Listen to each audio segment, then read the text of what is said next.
Hey, it's Liann Cameron. We're here with Johnny Three Tears and Charlie Scene from Hollywood Undead.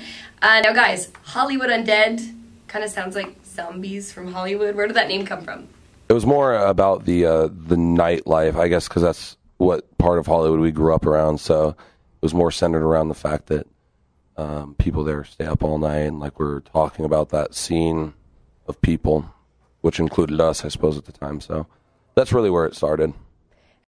The internet, MySpace, that's gotten a lot of credit for making you guys big. Would you say that was kind of the springboard for your career? Is that where it all started, or was it before that? To a degree, but I mean, I always have a disagreement with that, just solely because of the fact that every band has like a MySpace page, and like I guess that's how labels noticed us. But I mean, we sent CD, we did the traditional stuff for years and years, and I suppose that had something to do with it, but I never understand that just because of the fact that every band has a MySpace page, and there's bands with way bigger MySpace pages than ours, so I don't really understand the connotation of it, you know?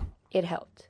Yeah. Internet in general, that's how people look at music. No one wants to go to the store anymore and buy it, so putting music out on the internet is a good tool. We're playing you here at SONiC, a rock station. You're being played on a lot of rock radio. Would you guys consider yourself more of a rap group or a rock group? I would consider us definitely more of a rock group. I mean, our live show, too, like, it's definitely more of a rock show. It's not a hip-hop show at all, and the structure of our songs aren't hip-hop. I mean, the only thing that's rap about our band is, I guess, the verses of the songs can sometimes sound a little bit rappy, but other than that, I mean...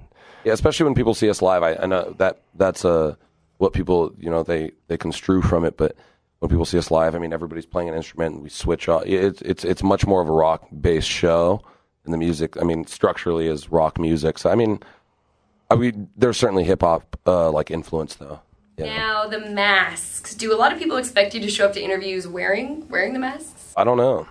Sometimes they do, but I just say, you're stupid. Just chill out. Just chill. Because the masks, like, you look at your pictures, the videos. Well, we wore the mask, like, for a visual aspect as far as, like we wanted... When we wrote the music, we wanted there to be another... We didn't want to look like... you can look at, like, 100 pictures of different bands and never tell the difference between them. And so we wanted something visually artistic to represent the band. That's why we put on the masks and had that whole side to the band. But it's not something like we, celebrate all the time. Like, we're not trying to sleep in them and shower in them. No. And was that kind of the same with the stage names and the masks, like the whole persona of the band kind of thing? Yeah, I suppose that's the case.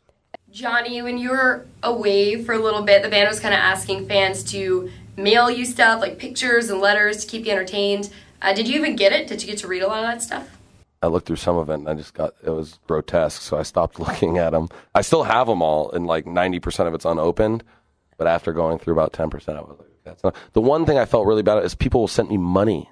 What? I was like, I would open, and there'd be, these kids sending me, I don't need any money, it wasn't, about that, but they just thought, oh, it'll be nice, and just in case you can buy some M&Ms or something. I don't know what they were thinking. Your content, it's a lot about partying and women and stuff like that. Content's a little explicit on some of the songs, I guess you can say, to say the least. Is your family down with it?